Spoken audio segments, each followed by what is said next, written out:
So there's this meta conversation about your being in the world and our ability to stop and examine and also give feedback. Like, that's a great way to be in the world. Hey, people don't like you when you are that way in the world, right? And what are some other strategies for how we can do that? And so the amount of time I think college students spend thinking about and getting responses and reviews to their behavior, and like you said, people investing in you saying, what are other ways that you can do this? How are you going to learn and grow?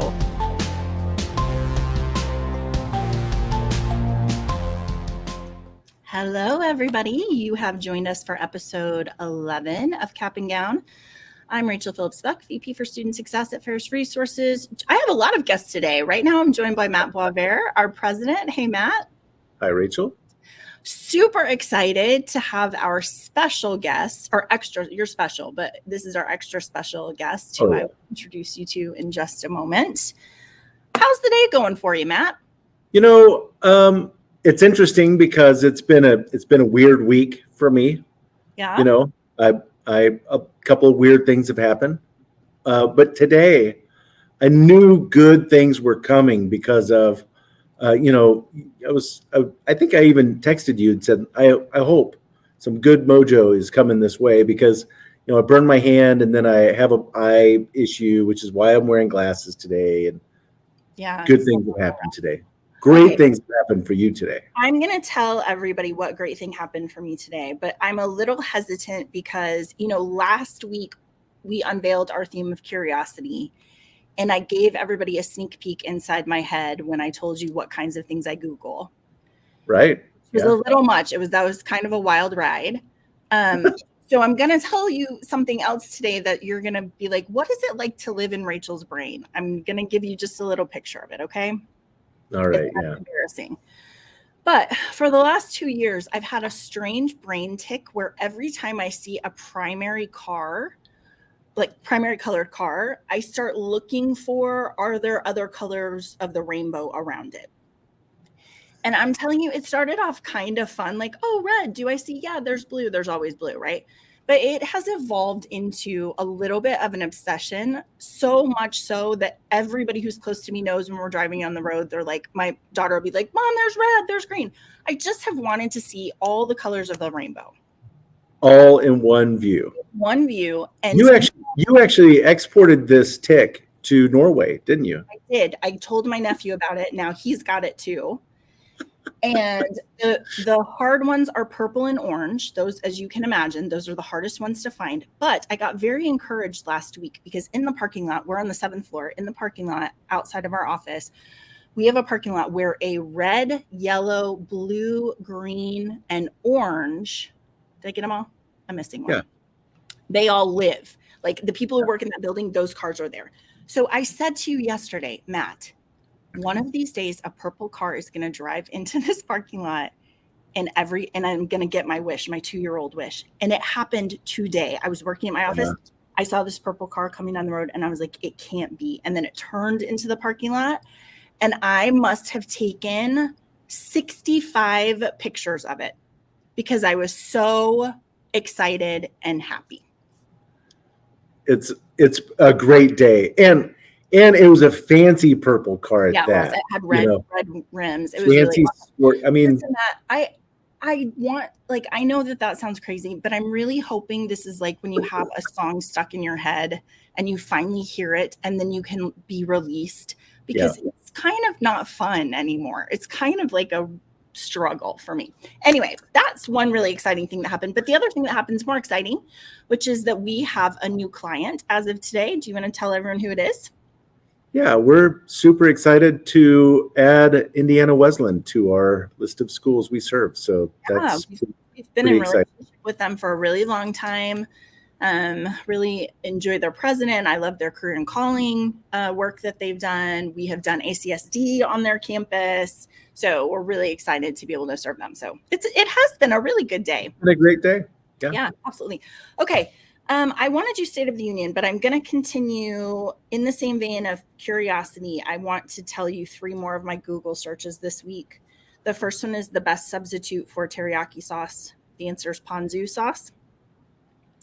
Okay, but wait a minute. Is ponzu sauce really something you might have in your fridge? No, if you're out Yeah. of teriyaki, you're Yeah, what do you do? I don't know. Okay, What but did I do? I use soy sauce, so I don't think yeah, I that's would have gone with soy, but I mean, really, I would have gone with soy, and then I don't like a know, little sweet. Yeah. put a little sweet in there. But wasn't that the whole point? Is like you were like, hey, I don't have teriyaki. What's in my fridge that I could throw in there? Yeah. No. Not Okay. super helpful. That didn't help. Where does the phrase "in the weeds" come from? Which, if you guys know, please tell me, because I can't find a definitive answer. There's a couple of different suggestions. One is about bootleggers. One is about golf.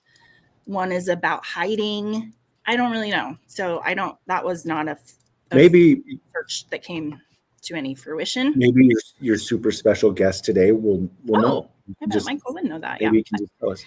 Okay, and then lastly, where to eat in DC, because I am going to DC at the end of this week for ACCU.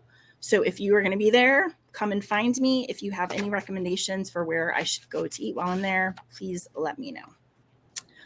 Okay, it is time for State of the Union.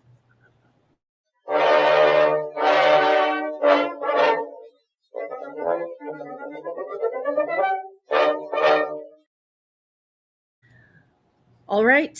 I know everyone has been waiting with bated breath to hear what's happening with FAFSA. Yeah. Is there an update on it? Yeah, remember I told you they were doing it wrong? They're going to fix it. That's the update. So they're going to do some different inflation calculations, which is going to mean that there's going to be $1.8 billion more money for students to claim. So that's awesome. Wow. But also now we're having a government watchdog. The U.S. Department of Education should be under investigation for the way that they've rolled out FAFSA. That's what a bunch of lawmakers are saying. So now we need to have a probe into the FAFSA rollout. Didn't you say there's like 24 lawmakers who are wanting to understand what happened here? It's a big deal. It's like, hey, surely people in the Department of Education understand how critical this is, right? I don't know. It's the timing of this is, okay. I'd like to know what they find out. Me too. And when that happens, I'll tell you. Thanks.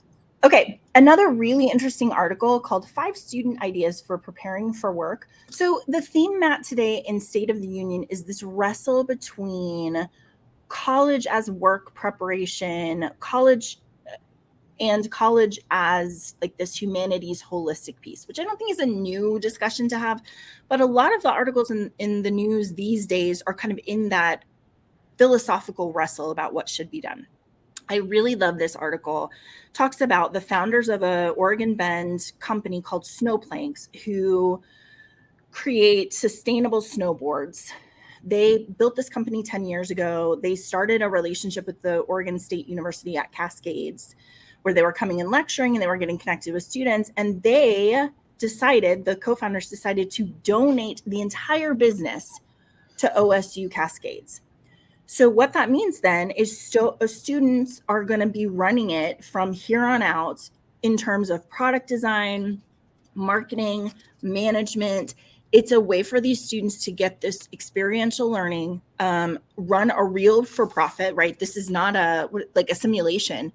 This is like, no, you're going to get academic credit. We're going to pay you. And the goal is to keep this company thriving and running and growing, which I love. I think is such a great idea.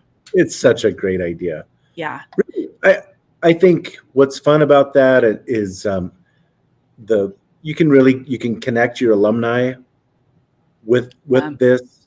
There's so many different ways. Of course, I used to teach in a college of business, and just thinking about all the different functions within the College of Business.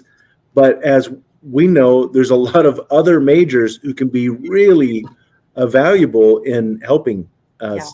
So sure. So that's really exciting. It's related to what students are saying. So the rest of this article is talking about, they have what is the survey that I can't stand? Student voice survey. The write-ups are always confusing. I don't understand I don't understand it. However, the summary of a recent Student Voice article is that students are like, we want internships, we want experiential learning, we want professional connections, we want smaller career fairs, we don't want to go to a gigantic one, we want specialized one, and we want to have life classes on life skills, which is hilarious to me, Matt, because, you know, our families were having dinner the other day and I was talking to your daughter who's 12, and I was like, she said to me, do they ever teach you like real, like adult things? And I was like, what adult things are you talking about? She's like, taxes. Does anybody talk about taxes at any point? They teach you about that? I was like, yes. She's real worried about taxes. We'll teach you about taxes. So I think there's this like thread of, we want to know how to do real life, right? So it's a good article. Conversely, well, I guess it doesn't have to be conversely. There's an article out of Inside Higher Ed about a small liberal arts college in Pennsylvania, Lycoming College, who's decided to kind of double down on their humanities. They've established an annual undergraduate humanities research conference. They have opened an on-campus research center. They have launched a journal to publish research students, the research that students present at the conference. So they are trying to find ways for these humanities students to have some of this experiential learning. And also they're saying, like, they just keep getting students and parents saying, how is this going to help me get a job? So things like internships, course assignments, collaborations with faculty members on research, digitizing archival material, conducting oral history interviews, creating exhibits, producing podcasts, right? Those are all of those kind of on the hand, on what is it? On hands job. What is that saying? Hands-on learning experience that students are saying they really need. And they're hoping that this is going to help them kind of not shy away, but confront the idea that humanities is just a scholar's model, and move more towards this idea that there is some practical application that's coming out of humanities. They just have got to do a better job of articulating that job piece out of the humanities. Again, I get pretty fired up about this, but again, your school has alumni, graduates from humanities, who are all over the world doing all kinds of things. I once met a graduate from my alma mater when I was working in the Career Center. His undergrad was in psychology, and he was doing basically behavioral interventions for executives, and one of the huge ones. So he was in Houston. He worked for oil and gas company, but he went to like tell this project manager of this huge pipeline deal, who had a lot of success in his life. This guy who was an undergrad psychology graduate went to tell him why he wasn't so good. And just hearing that experience was fascinating. Well, for every program, there's an alum out there doing something remarkable, many graduates. Bring them back and let them talk about their path and how they found what they're doing now. And it would be really, really neat. Yeah, for sure. Any of our schools could do that. Right. And that's what students are saying they want, right? Like one of the professional connections in the classroom, which we talked about last week with entrepreneurship, right? Let me come and talk about the journey of that. All right, Matt, this is a very complicated article. I'm going to leave it up for just a minute so that you guys this would be one that is worth the read. There's a lot going on in it. It's very technical. I'm not going to go through all the ins and outs of it, but this is about a new Affordability Accountability Act for higher education. So there's a bill that is called the College Cost Reduction Act coming. It's moving through the House. They don't think it's going to pass the Senate, but I am highlighting it as a place where, when we were talking about curiosity last week, and we were just like, okay, what if we were just going to do things differently? What are some ideas that could bubble to the top as we're thinking about making higher education more affordable, making sure students can get jobs after they have their degree? So let me tell you about this bill. They're basically saying we want to have carrots and we want to have sticks when it comes to this bill. We want, first of all, for there to be some accountability to colleges when students default on their loans. So that's the first piece, which I'll unpack in just a little bit. But also they want to reward colleges when students are getting jobs, when they're getting paid well, right? Those are kind of those two components of it. And there's a lot of other stuff that people want to put in it. There's a wrestle about, we don't just want to make college job training. We also want to have this other holistic piece. And so there's going to be some wrestle there. They think what's going to happen with this bill is it's probably going to get broken into smaller ones because those will be easier to pass because it's gigantic. It's a 224-page bill. Yeah. It's in response to some updating, like people are like, we need to update the Higher Education Act of 1965. We haven't touched it in a while, and it probably is time. Some things have changed, right? A lot has changed, yeah. Yeah. So the key provisions in the bill are things like standardizing financial aid offer letters, which I don't know who could be unhappy about that. That's a great idea. Universal net price calculator to the college scorecard, student level data system, eliminating interest for future and current borrowers. So lots of different things in there. One thing that I think is really interesting, so they're trying to incentivize institutions to lower costs. And so the carrot would be a new performance-based grant program where institutions that enroll graduate low-income students that have strong earnings outcomes and low tuition would be eligible for grants, which is specific funding that then they could pour back into the university, which I think is really interesting.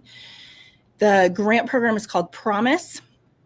And you basically have two things. You have what you're rewarded for, whether you have these good outcomes. And they, in this article, talk about like your students have to make this amount of money with an undergraduate degree, this amount of money with a graduate degree. So it's very, very quantitative in terms of how they're going to measure that. And then when your students don't pay their bill, the school would have to pay money into the Promise grant. And then they would take that money and then redistribute it to schools that are doing a really good job with first generation low income students. So I think it's pretty interesting. I don't know. I don't think anybody knows what's going to happen with that. Oh yeah. Well, the bottom line for me is, as we talked about last week, and how I think higher ed is in this really interesting new position, right? Yeah. And so part of that, so everyone's talking about tuition and debt and then jobs and outcomes. So a lot of this is to address those things. What I love about this process is, can we start thinking upstream? Right. So one key thing is, we can't just continue to forgive student debt. And so say we're done. When the next year student debt starts to accumulate 20 years from now, they decide to do a jubilee again. Instead, can we fix the problem? Yeah. Like, can we address that? So I like this. I really like the incentivizing schools to know who their students are, to know which students are least likely to be successful at their institution. Yeah. And then to be incentivized to do something about that. I was just going to say that one thing that's in this bill, which could we break this apart and just make it its own thing? Because again, I don't know who's going to be unhappy about this, is colleges and universities have to tell students up front how much their program cost, and that amount won't change over the 4 years of their program. So it's basically like, when you come in, we're going to tell you this is how much you have to. I mean, that process of being like, well, how much is it going to cost next year? And they're like, we don't know. Right. So that's a really difficult, we should work that out. We should get that figured out. Anyway, read the article, keep an eye on that bill. I think it's going to be really interesting. There's a very misleading article that talks about fall 2023 enrollment counts. The two things I'm going to tell you are, first of all, enrollment counts are up 1.1%, which is still bad news because they're down like 5% from 2019. So that's not super exciting. But for the first time, they looked at colleges that are actually preparing, community colleges that are focused mostly on vocational training. And for those community colleges in 2023, they had an enrollment increase of 16%.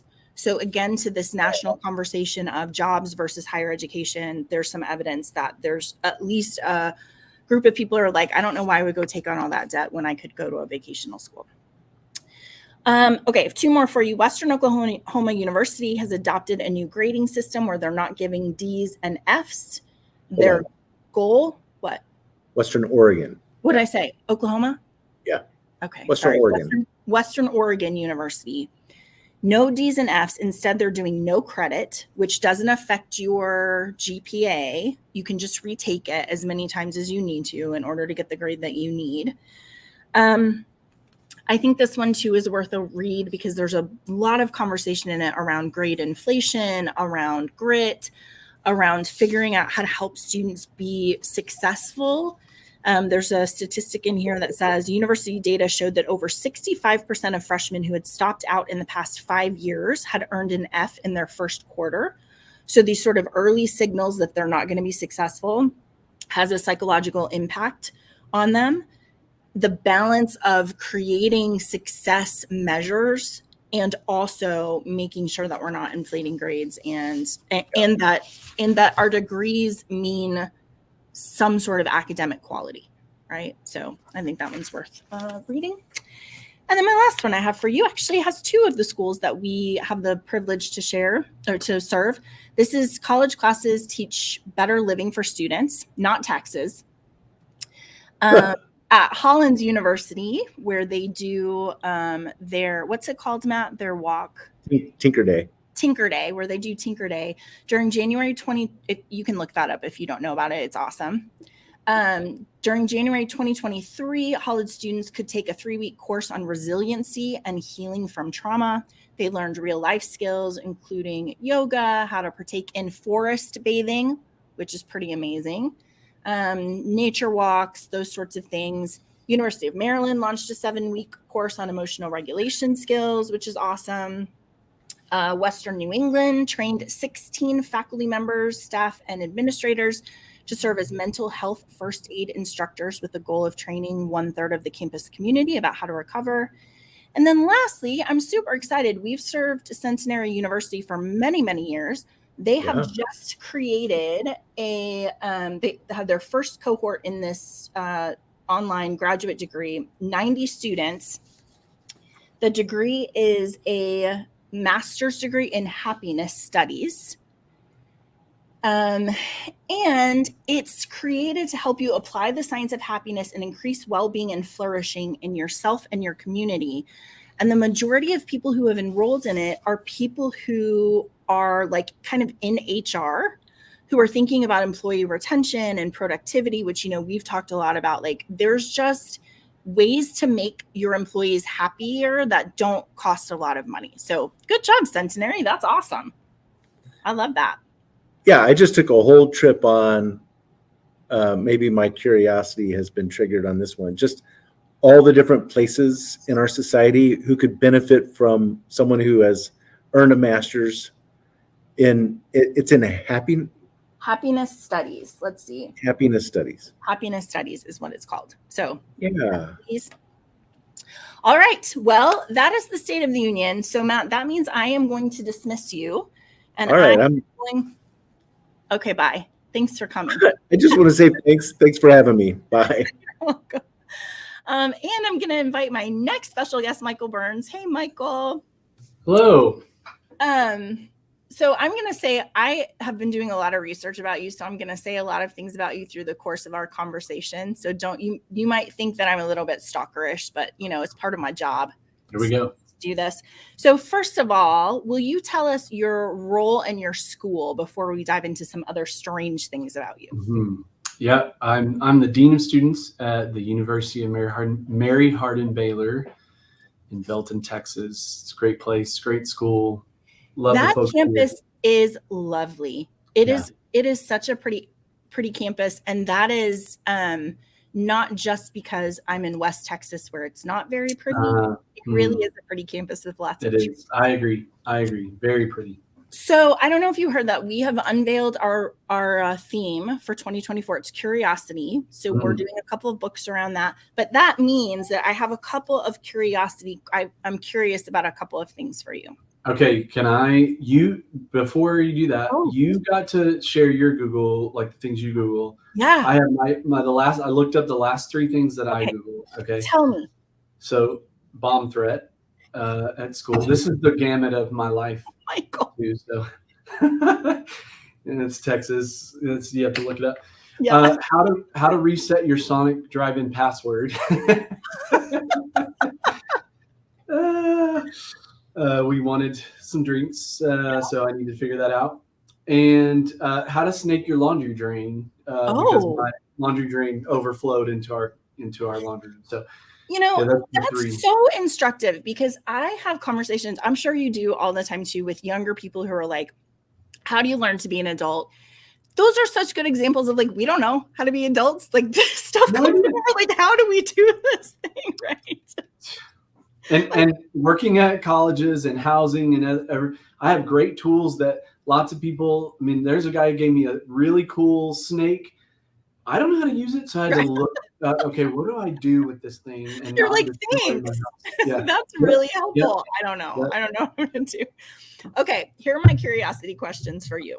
When you travel, do you put your clothes in the drawers, or do you live out of your suitcase? I typically drawer it. Yeah, I like to undo it and put it out. Yeah. Okay, that surprises me a little bit. Yeah. I didn't even know that was a possibility until I was talking to someone the other day, and I was like, for real, people use drawers? And they're like, yeah, all the time. Okay. Yeah, I love it. What is your favorite place you have traveled? I really like Thailand. I've been a couple times and I really, really enjoy it. It's a great place. The people, the food. They're beautiful beaches too, right? Do what? There are beautiful beaches too. There is. I've been to the beautiful beaches, not a ton, but went to what's called James Bond Island, and it's where they filmed some James Bond stuff, big mountainous kind of formations out in the middle of the water. Super cool. Canoed around those. That was really cool. Yeah. Yep. That's good. Okay, 2 more. What is your Enneagram type? 7, and it's probably 7 wing 7. I don't know if that I could. You're straight. If that's possible, but 7. Yeah. Yep. Okay. Yep. I'm a 7 too, so this will be a good conversation. There you go. And then at least we'll have fun, right? Yeah, exactly. Everyone else, like, I don't know what they're talking about, but we're having a great time. Okay, and then last, what is something on your bucket list? Oh, okay. So, I know this is weird, but this is really small. It's a new, hopefully soon bucket list. Is my kids have never. I have 4 kids. My kids have never been skiing. I really want to take them. It's just not cheap with 6 people.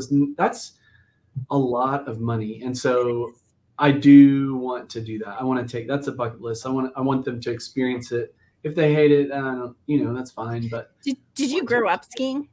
I didn't either. In college, though, this is where I fell in love with it. In college, we had like a January term, or where we didn't have classes, or you could take classes. And I worked twice. I went to Breckenridge, Colorado, with 40 other of my classmates, and we rented condos all over the place in that area. And then we worked ski lifts, tickets, any jobs we could find over the holidays. And they needed it because it was crowded. Wow. And we would work for 3 days and ski for 4. I mean, it was so much fun for a whole month. It was awesome. It was a break even. We didn't make any money because we spent it all, doing stuff, but it was so much fun. That's awesome. Well, I hope you guys get to do that. That would be really fun. I know. Yeah, that's awesome. All right. So I want to dive into your experience. The hard part about our show today is going to be that there's lots for us to talk about. One thing I want to tell everybody is I missed this event in your life. I'm really sorry, but you just got your PhD in the last 9 months. April, yeah. April, awesome. Yeah. Dissertation on exploring race talk at a Christian college. I read it. It was great. You did? I did. You fell asleep to it, is what you mean. It was super. Yeah. I found it on their website and read it all. Yeah, it's a good one to sleep to. Really? No, good. Michael, listen, this is not going to be the focus of our conversation today, but I do want to tell everybody, I actually think it's a really helpful dissertation. And you don't say that about everyone's dissertation that you read.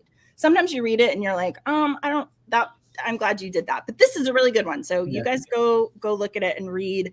I think there's a lot of super helpful applications depending on what's happening on your campus. So I'm going to give a shout out to your dissertation. How often does that happen? Not. Yes. Okay. So my first question is, can you tell us a little bit about how you have found yourself in higher education? Like, what's the path that brings you to where you are now? Yeah, so I enjoyed my college experience a ton. Found a mentor in a couple actually in college. My first one is a guy named Todd Ream. He's at Indiana Wesleyan. Great guy. He came through and was the dean of students where I went to college at Oklahoma Baptist University for a couple of years, just on his way. Well,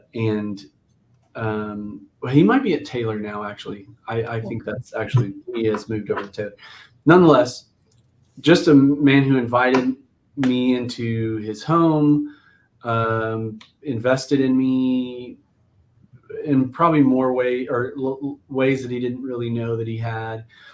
And then, and then there was another mentor named Monica Mullen. She works at Dallas College, phenomenal, just friend, longtime friend. Anyway, and we talked about the possibility of higher ed while I was in college. And she called me one July and said, "Hey, we have an opening. I want you to apply for an RD position." And so I moved in the same day as RAs moved in. Had no idea really what I was doing, but I'm a 7, so we had a blast. And I fell in love with it. And then I went to my first ACSD, and I found, and then I started my master's program. People that were rowing in the same direction, and I fell in love with it. Like this is actual work. It's not people just planning stuff, and there's some theory and growth, and there's purpose behind what happens. It's not just accidental. So anyway. I started as an RD and then just kind of moved up as jobs opened. So I'm really curious about your experience as a student. What kind of a student were you in college? Average, maybe above average. I enjoyed college, and I enjoyed class. I mean, I worked hard to get a 3.2 or something, be average. But I enjoyed lots of friends and had some incredible relationships. Like I went all in. Yeah. Mm-hmm. I wonder, you've heard me talk before about, I had a really hard time in college in my undergraduate. And so that's always informing how I'm thinking about students and how I want us to talk to them and what I'm imagining is going on in their brain and that sort of thing. Is there any of your college experience that influence or impacts the way that you engage with students now?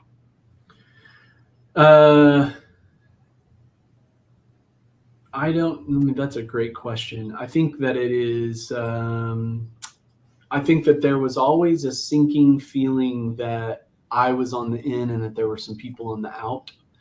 And so I think that maybe influences some of the stuff that I do or the way that I approach or the questions that I ask. It's what influenced my dissertation topic. Yeah. So yeah, I mean, I'd started before that. I remember a conversation with a guy in high school when we were freshmen, and we bet $20 that he wouldn't graduate high school. And it was probably a more in-depth conversation, it was a more surface conversation with lots of underlying things that neither of us really knew was there. And so I still remember that conversation very well, and it's influenced me a ton. He graduated. I gave him $20. Nice. Well, one of the things you say in your dissertation is how important it is to make the invisible visible, right? Which is kind of what you're saying is like, we're in this conversation and we don't even understand all of the things that we're saying to each other, and being able to step back and understand what those things actually are and be able to talk about them. But also, Michael, I was thinking about how important the balance is of people who feel like they're on the outs speaking their perspective, and then also people who feel like they're on the in listening and making space for that, right? And you do have to have the balance of both of those, because one without the other is not as powerful. I agree. It's incredibly, it's a tough dance. There's lots of power involved. I think that many people come with good intentions and just don't know what's at play or what's at stake even. And I think that both the ins and the outs could benefit from listening and hearing. And the hard part is it takes new forms and shapes. You know, you're talking about that basically the return on investment article, and that's like the humanities kind of idea. Yeah. And higher ed to me is just, it's a pendulum. It just goes back and forth. It's not, the history of higher ed is not very linear. It swings back and forth, similar to our generations, right? Our generations just pendulum. And we talk a ton about meaningful life. There's a great professor at Baylor, Perry Glanzer, that talks a ton about the good life and how we inform students about their career, but that this work is the return on investment in this experience is not just a degree. It's not just a job. We want more for you, that kind of thing. So the pendulum swings, but it's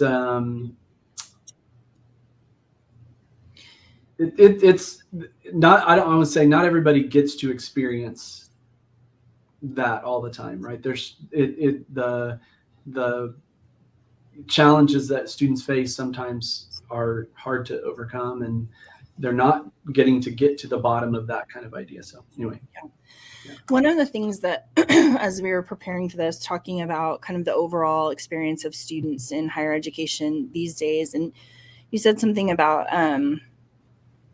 I don't think students are coming in with more challenges. I just think they're coming in with different challenges, right? It's just a different set of things, because exactly to your point, like whatever's happening in the world, that's going to influence what's going on with our students. And I'm curious, as I think about that good work that we're doing of mentoring students, student development, that professional aspect of that. My first question is about how you are experiencing this population of students when you challenge them, right? Because you've done student conduct for a long time. As dean of students, you are in a position oftentimes to challenge them about, hey, we've got to do better. This has to be a different thing. What is your experience of students' response to that interaction with you being challenged? Yeah, that's funny. I hear that too. Hear it from folks here and others that are hiring new people and trying to discuss, like, is this generation less or more resilient? I don't know. In my experience, I've seen pockets. I mean, I've almost been doing this for 20 years, and 20 years ago, I've seen the same lack of resilience and presence of resilience and grit that I saw 20 years ago. I think now that I see now, I don't know. I think there's pockets of people who are incredibly gritty and have done some really, really amazing things, and then pockets that are not very gritty. Yeah. So it's just anecdotally, it's hard for me to say that I think it's that different. I think that the variables are, when you're talking about the happiness stuff, and this makes me think about the return on investment stuff. I have a good buddy, and we were talking about somebody who was a student was talking about his roller skating class, and he said, this is why it's hard to take college seriously. Why is there a roller skating class? And whatever, I'm not going to get into the whether it's debate that. Right. But why there's a happiness study, or go and forest bathe, right? Like I'm not making judgment, but it is hard for people sometimes to feel like that college students are gritty. But I think there are some really, really resilient ones. Yeah. And then some that need to be pushed. I mean, it is Nevitt Sanford challenge of support. When I heard that theory when I was 24, I thought, yeah, this makes really a whole lot of sense. Like moving people towards growth is measuring those two things, how much challenge they can take and need, and then how much support they need also. So, it's so interesting because it's such an art, right? It is really, I'm thinking about showing up in hard spaces with students, and it is an art of knowing how to challenge them in ways that they can absorb and not break. But also making sure that you are giving them that challenge and saying, well, can we just talk about what were you thinking, or why was that helpful, or how did that make sense to you? And I have found that if you approach students with, I always talk about unconditional positive regard, but also I talk about like being genuine. If when I worked with students, if I approach them with genuine self, they were mostly, especially after we got over kind of the friction of like, I don't like you telling me what I'm doing is wrong, or I don't like being confronted or whatever, they were mostly grateful. yeah. They mostly were like, thank you. Yeah. Yeah. It's the kind of old story. If your coach isn't yelling at you, then something's wrong. So if you think enough to have pushed me some, then I'm worth the investment, right? Like that. Yeah, I agree. It's funny. I was talking to some faculty members the other day, and they were saying, we were talking about referrals, sending in referrals. And they're like, well, I just don't know. I mean, it seems to me like a student would be really mad if you called them to come into your office after you've gotten a referral. And we're trying to talk to them about like, how do they respond? And what is that? And I was like, my experience is they're always grateful. Yeah. They're a little bit embarrassed in the beginning. Mm-hmm. But they're always grateful because somebody saw them and said something and got them connected to somebody who could do something. Is that your experience too? Oh, unbelievable. Yes. Yeah. And I've done this long enough to where I know that people don't want to hear from me, especially Dean of Students. No one ever wants. I walk down that hallway and the coaches are like, what happened? Like what? And sometimes something has and sometimes something hasn't. But removing people's shame is like disarming people. That's the first thing that happens. Yeah. And then as you move past it and just say, it's okay, we want to help you. They're really grateful to be rescued. It's a weight that they were carrying, whatever it was, even the shame of maybe being absent, not going to class, feeling stuck, right? Like those kind of things. And I wonder about us. I'm thinking especially about faculty training, because I think faculty's role is developing so much these days. It just is a different thing than it was even 20 years ago. And I wonder about some of the training opportunities to say the stepping up to the student and saying, hey, you're not doing a great job is hard. Of course, it feels uncomfortable, but you should not be worried that their response is going to be angry at you or frustrated or whatever. If you approach them the right way, actually, they're going to be really happy about it. Because listen, if I didn't have the experience of sitting in hard spots with students, I can imagine that I'd be like, I don't want to do that because it's going to be terrible and they're going to hate it and it's going to be right. But instead, when you have that place of conflict, if it's good conflict and it's appropriate and it's moving them, actually you come out of that, those students love you. You know what I mean? Yeah. You know what's funny is I do think there has been a shift. So maybe 10 years ago, 15 years ago, counseling it's very stigmatized, and colleges work to destigmatize it, right? Yeah. But almost to its, like we joked maybe 5 years ago, we want to re-stigmatize counseling because we were flooded with, I have anxiety. No, yes. You don't. You don't have anxiety. You have challenges. You need to talk to your grandmother and let her encourage you, right? So we see the shift that it's okay to, but what I am seeing now actually is I'm not hearing I have anxiety as much anymore. Some of the diagnosable things, I'm not hearing students say that as much as they were maybe even 5 years ago, 4 years ago. And I'm wondering if they want some more of this challenge. Like I'm ready to be challenged. It's hard. It doesn't mean it's not difficult. But I don't know. it's all done in relationships, right? If people That's trust right. that you have their interests at heart and that you're not just getting onto them, That's right. I think that's adjacent to a conversation that I'm hearing a lot of on a lot of campuses now, which is the fear of approaching a student about something that's going on. I feel like we have had this pendulum swing where that send them to counseling, send them to counseling, send them to counseling, right? And I think what you said is exactly right. Sometimes it is just, yeah, that feels yucky. I'm sorry that you're having such a hard day.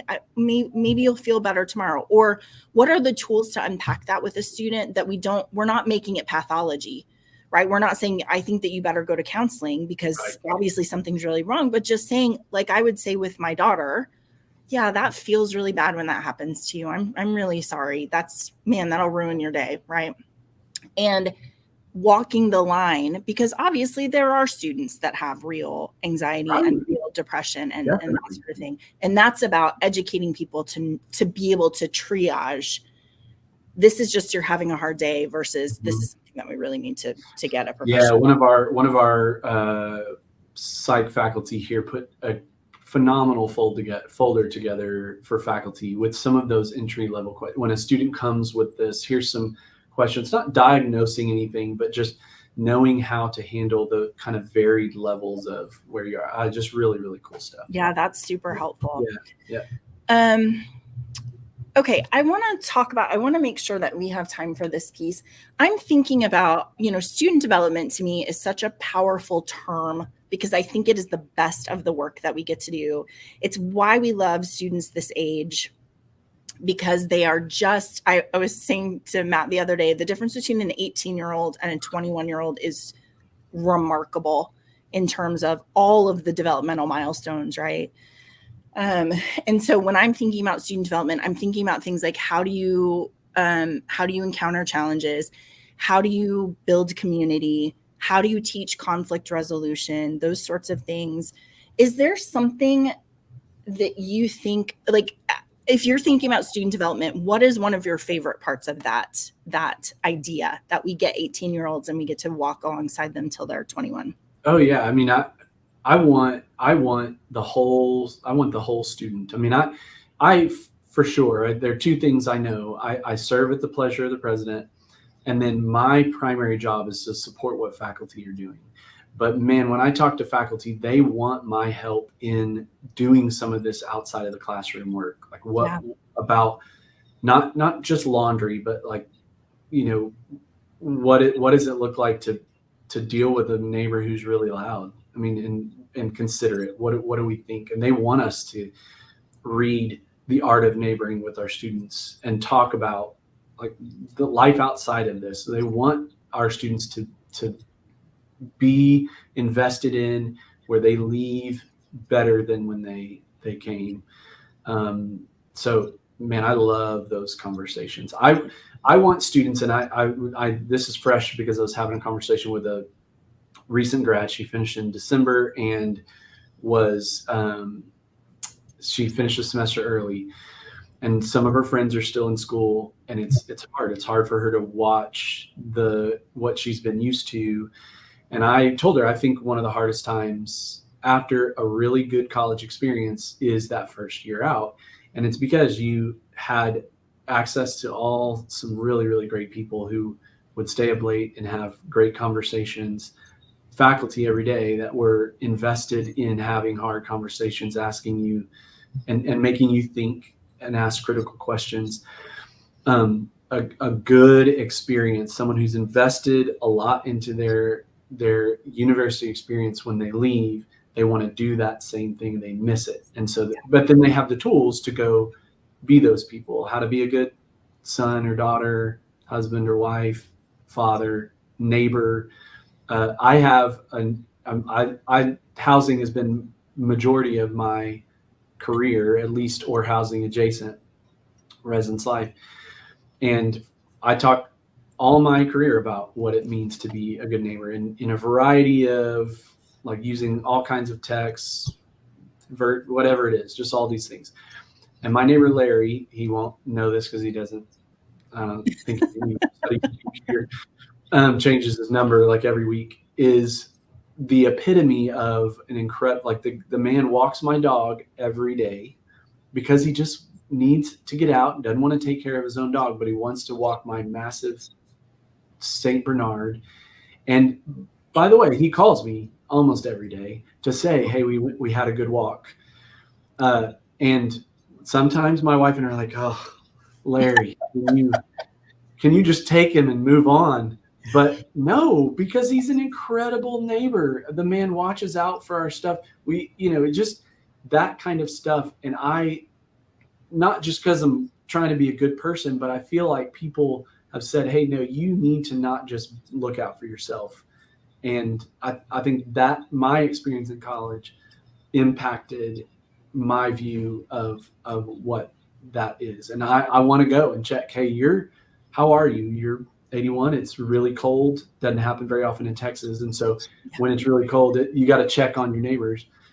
And yeah, I want that experience for students that come through college. Of course, I want them to learn some incredible skills and know how to read and write and be good managers and bosses. But I think there's some other stuff out there that faculty really do want us to be involved in. So. Yeah, I really love the idea.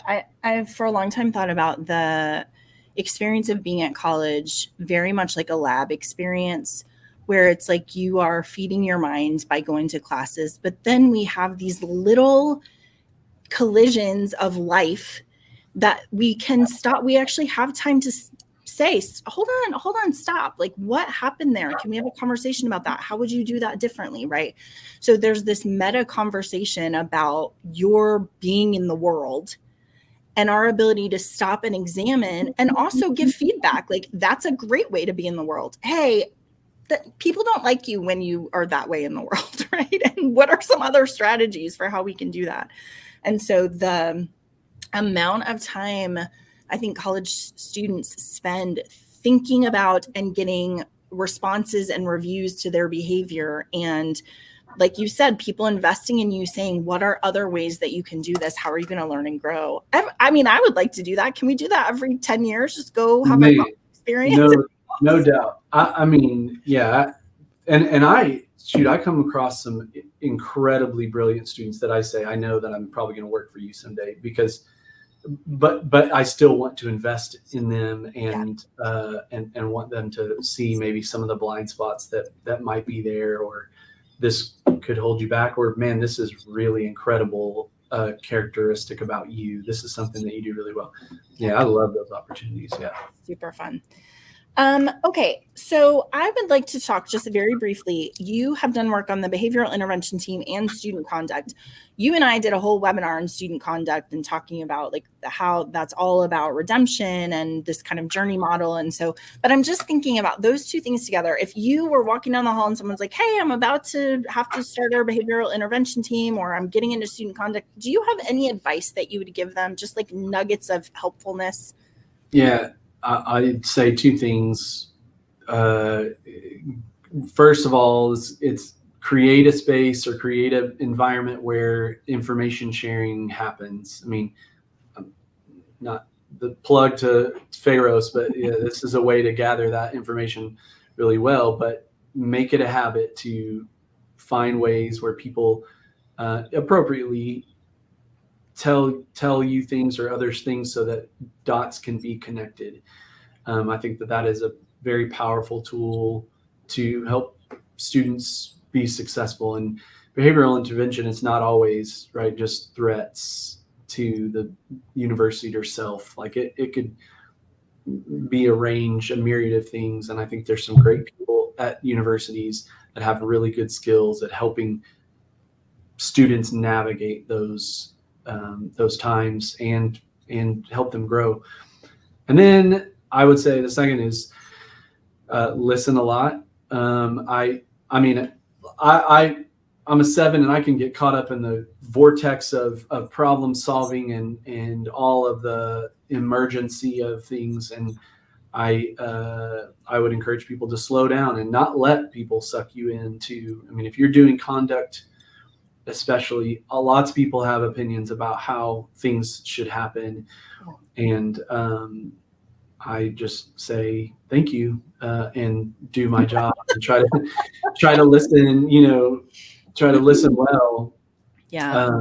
And create trust, because I know some of that comes from I want to trust that the process is happening. But anyway, yeah, I think don't get sucked into that vortex too quickly. A good mentor here says you need to have a tell me about it. Just tell me about it, and let that happen before you start moving pieces. It's okay to slow down. So It's such an honor. I think one really interesting thing about both behavioral intervention and student conduct is that you have students who are in a very vulnerable position, which means that you have to be very careful, but also it means that they are the most open to intervention, right? Like that is a space where if you do it right, you have an amazing opportunity to make an impact on what happens moving forward. And so we talk about sort of mini mentoring, like you run into a student and you say, how's it going? And they tell you a thing. And that's powerful. But when their brain is in a state of anxiety, they're worried, they're wondering what's going to happen, you have an even greater entrance into the kernel of themselves because they're in that sort of heightened state. So it's just such an amazing opportunity to get connected to students, I think. I feel like it is. I had the average conduct officer lasts 3 years, because it can be tough working and just seeing stuff like that all the time. But I still, again, I get it. I'm wired as the eternal optimist. My glass is full, not half full, right? I understand that is part of my personality. There's some shadows for sure. We all know those shadows to the party of the seven. But I want to take students as far as they want to go. And I try to let them lead that. But I think back to the connect the dots, when I bring a student in and say, hey, I saw that you've been missing class, and man, you're not doing so well in that management class. Tell me what's going on in addition to everything else. I feel like I have the freedom to have that conversation, and they see that there's some holistic well-being here, not just you had alcohol on campus and you weren't supposed to, and that kind of thing. Asking more questions. Yeah. And I found that most students, I think, are being pretty vulnerable. Not all, right? Not all want to go there. And that's why we have the kind of baseline parameters of conduct. But if they want to go, I want to provide whatever they have, whatever they want to go with. So yeah, for sure.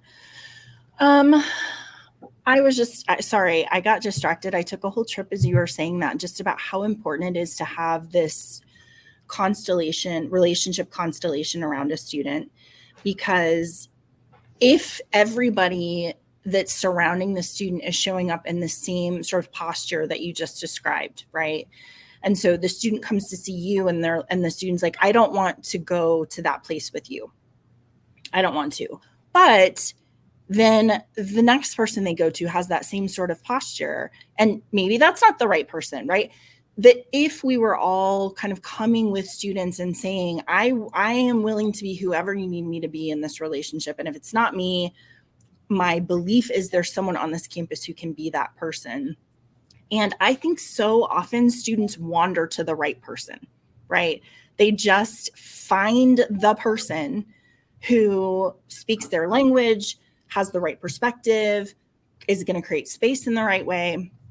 And we do an exercise where we ask people to say the name of somebody who really impacted them, who inspired them in their higher education journey.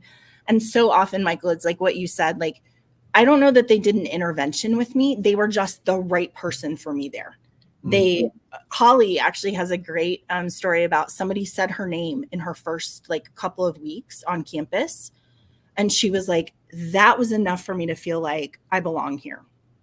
And so I just love the idea that if we can create this space and posture, students will find their way to you, and they adopt you in some cases, right? They're just like, you're my person. Yeah. And every time I have a thing, I'm going to come in, we're going to talk about it, because we have a good way of communicating. I trust the space that you create. So Yeah, It's such a privilege. I think, and that to me, I mean, someone who carries the weight of wanting students to grow, it releases some of the responsibility, knowing that I can provide and others can too. I mean, of course, I want to be great stewards of students we have. We've talked about this higher ed bill accountability. There's actually in Texas. There's a community college bill that came out. It's HB 8. I don't know, House Bill 8, and it's incentives like that. They moved away from just enrollment to graduation, persistence, movement to 4-year universities, all that. Anyway,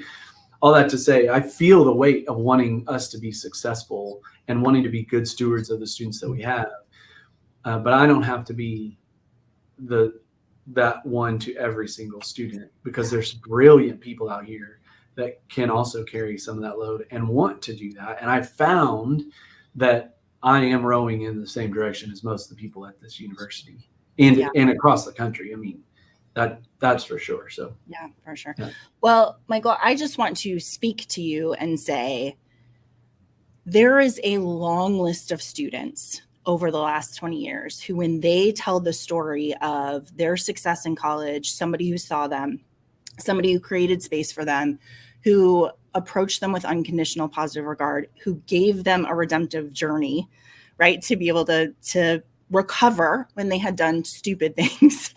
It's such a privilege that your name will come up, and you will be a person that they'll be like, Michael Burns, I remember, he was my dean, and this is what he did for me and how he treated me.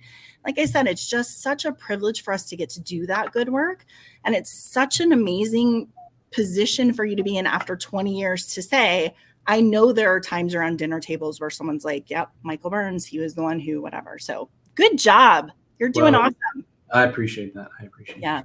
Thank you so much for being on today. I knew our problem was going to be we're going to have too much to talk about, so I'll have to have you on again. Round 2. Come on. Sounds good. Thanks so much. We'll see you later. Okay. Bye.